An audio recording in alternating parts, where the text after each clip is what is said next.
Patricia Clarkson, you play the fascinating Adora on Sharp Objects. Before we get into the nitty gritty, I really would like to know what was it specifically about this role that really piqued your interest and wanted you to return to HBO? Well, first, I love HBO. I love working there. It was a privilege to be on 6 Feet Under and to return to a place I now feel is home. So that was a plus, but it always begins with the writing, with the character, and also the other characters. You're not acting alone, and so I was drawn to Gillian Flynn's beautiful writing, and I was my interest was piqued. I fortunately had not read the novel. I had read other Gillian Flynn's, but I'd never read Sharp Objects. And when they made me the offer, I wanted to talk to Gillian, and I said, "Oh," to my agent, "hold up, wait, let me first read the novel." And so he called back and said, "Well, Patty, you'll have a conversation. We're just going to read the novel quickly." And she was like, "No, don't read the novel." I only knew Adora in this incarnation. I only knew her in this drawing, and so I came at Adora with fresh eyes, so to speak. Yeah. It seems like an obvious question to talk about female-centric stories like Sharp Objects and others like Big Little Lies and Orphan Black, Handmaid's Tale. But I want to drill down because I know you've probably been asked this a lot of times because it's so interesting, especially with what's going on in the world right now. But drilling down, in this current culture and especially around female empowerment, did that in any way inform how you went about tackling this role? And what do you think female stories, why are they so prevalent now? Why are we all so drawn to them? Well, I think finally, the Me Too movement has caught people. It has swirled inside, and I think now uh, I think executives, studios, they realize we need to tell more female-centric stories. We don't have to be Wonder Woman. We don't have to be heroic people all the time. We can be really screwed up and difficult and unattractive. We can be all these things. We can be all the things that men can be, and we're just as interesting.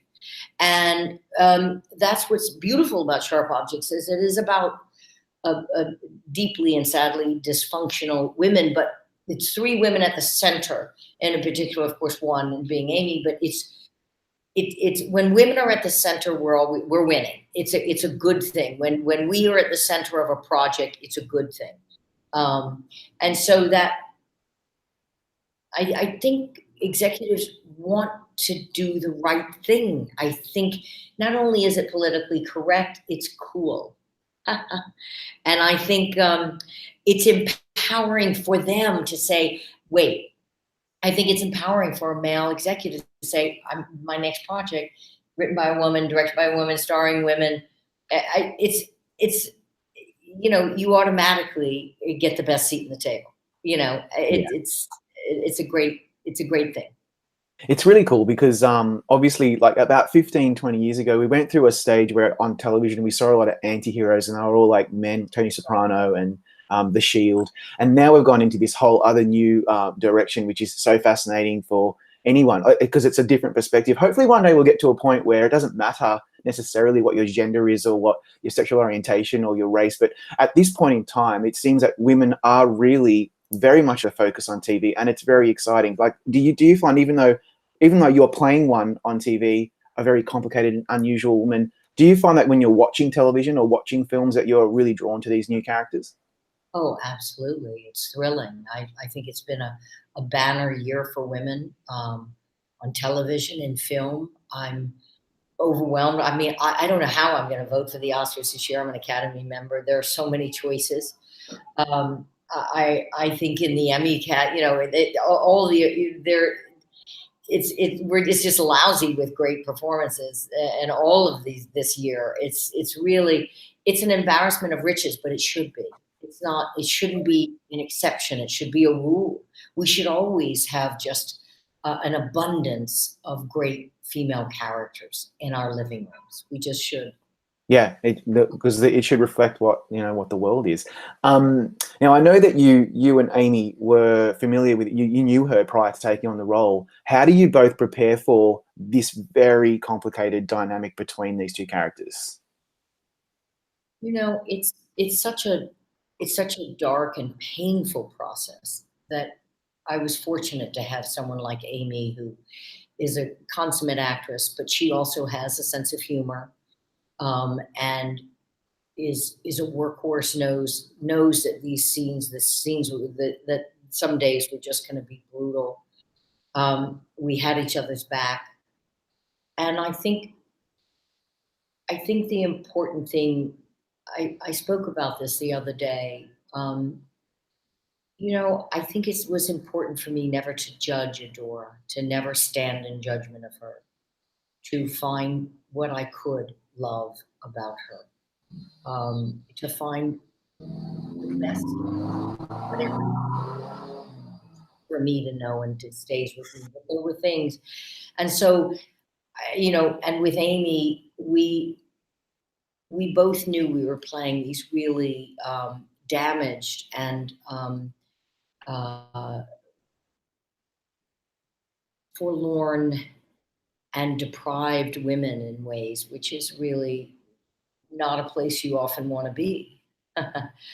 But it's also why we're actresses, and it's what we want to do. We want to go to the place that scares us most, that frightens us the most, that we're not sure we're going to be able to do.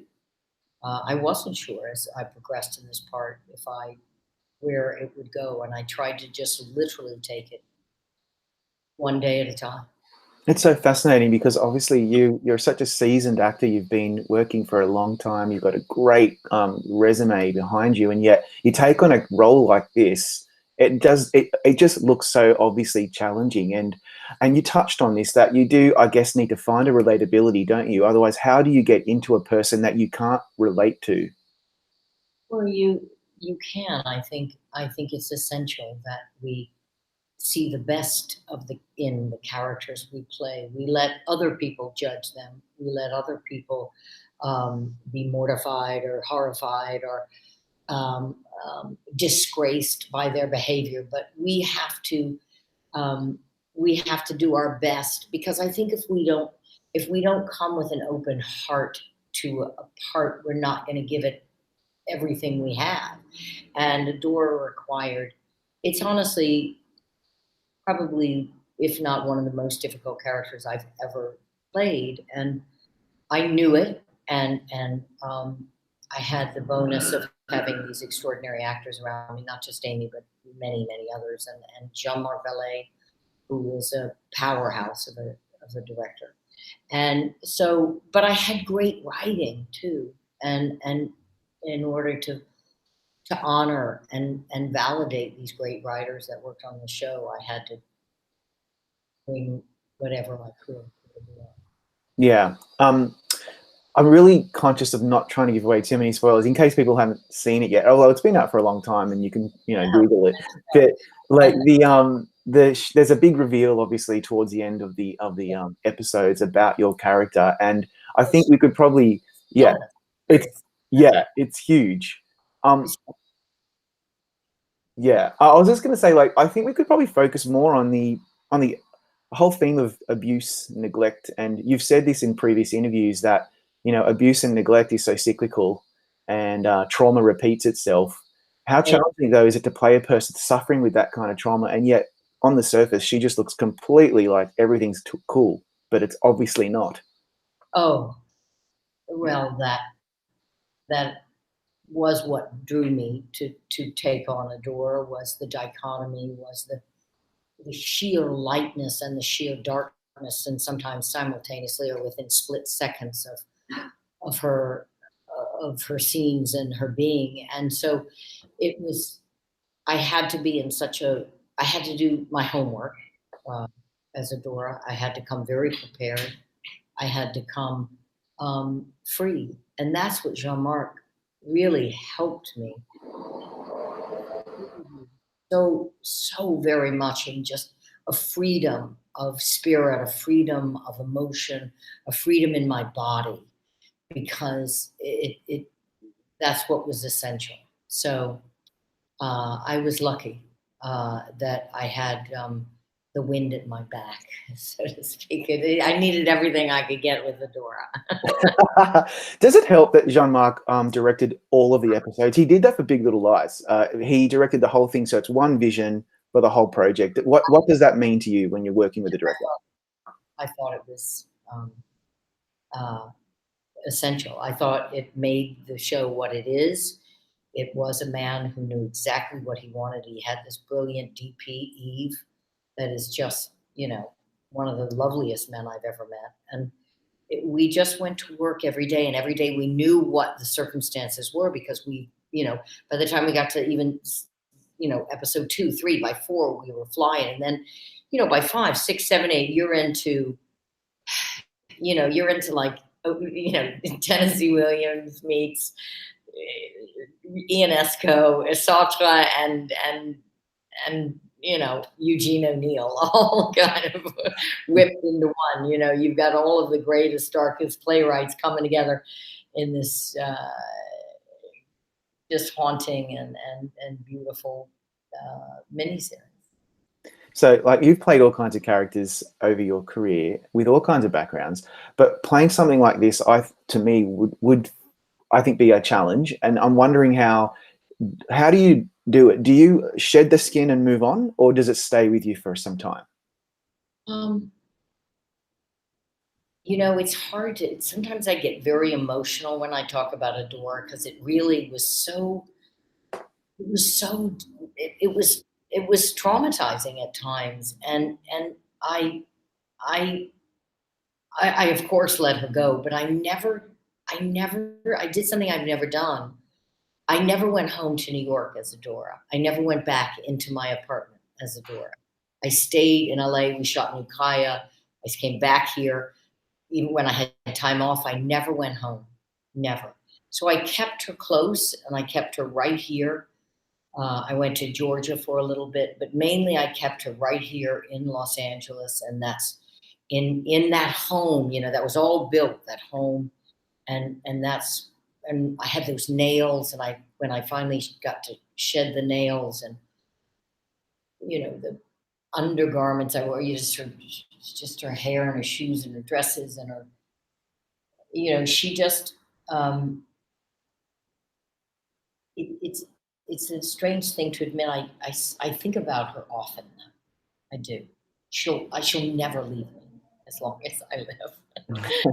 I mean, and that makes me sad, and yet okay. I just know she's going to always kind of be with me, and that's just who we are and what we are as actors. We have certain characters, I think, that just never leave us. Yeah, absolutely.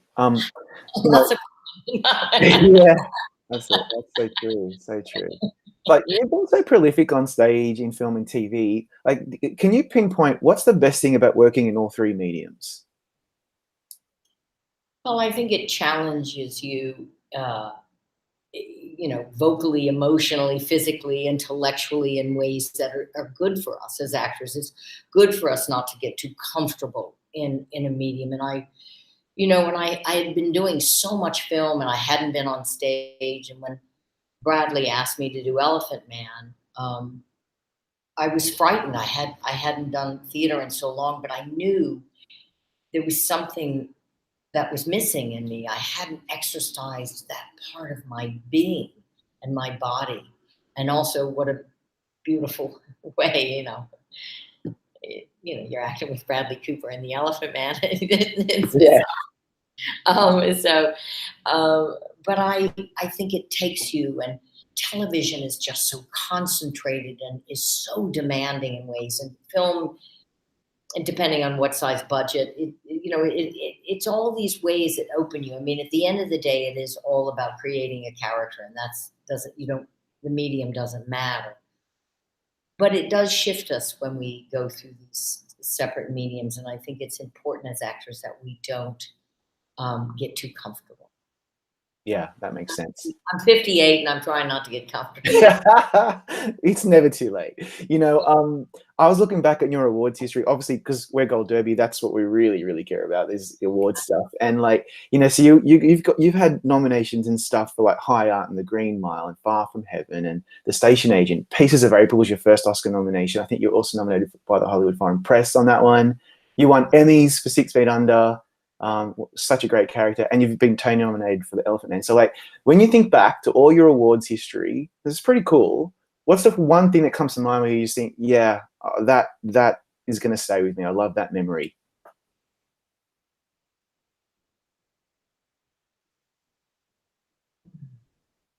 I think actually, I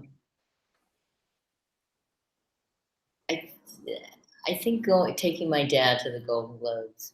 I'll never forget him being on a red carpet, and that will always stay with me. That was a very, very special night for me. Wow. And your dad is your date, and my dad is divine. So it was beautiful. I mean, he was knocked out. I mean, my father is a very is a quiet, funny, droll man, and it was a rare treat to have him on a red carpet, and it will always stay with me.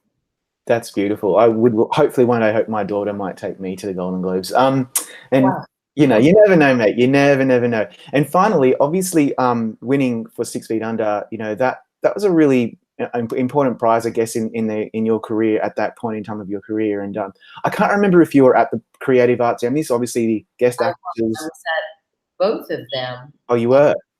I did accept Miami, but both of the first one, it was so shocking. It was the last award of the night. And I thank the audience that I did not receive this award alone because I mean, it was literally the last award of the night. And then, but it was so shocking to me. I couldn't really even walk in my dress, but I didn't care because I thought I'd just be sitting. So I had a little struggle to get up to the podium. And then the second one was so shocking. I remember I I was with my manager at the time, Scott, and he nudged me. He said, "Patty, go up." Oh, okay. Oh. I mean, it was just shocking. You know, it was shocking. I'm still to this day a little shocked. Winning 2 guest actress prizes for a role is so unheard of. Like, that's insane. Really, really cool.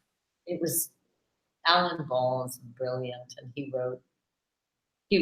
I mean, Aunt Sarah is just one of those characters that is she was just. It was all on the page. It honestly was all on the page, and it was just sheer heaven. What now? Learning those, I mean, it was copious amounts of lines. It was so many lines, but once you got those, you know, it was sheer heaven. You know, Franny Conroy, Kathy Bates, that great cast. Wow, Yeah. and great actors that they had. Yeah. Good Yeah. times. Well, look, we hope to see you on the Golden Globes red carpet again very soon, and possibly the Emmys next year. Good luck this award season, and thanks so much for talking to us. No, what a treat. Thank you so much.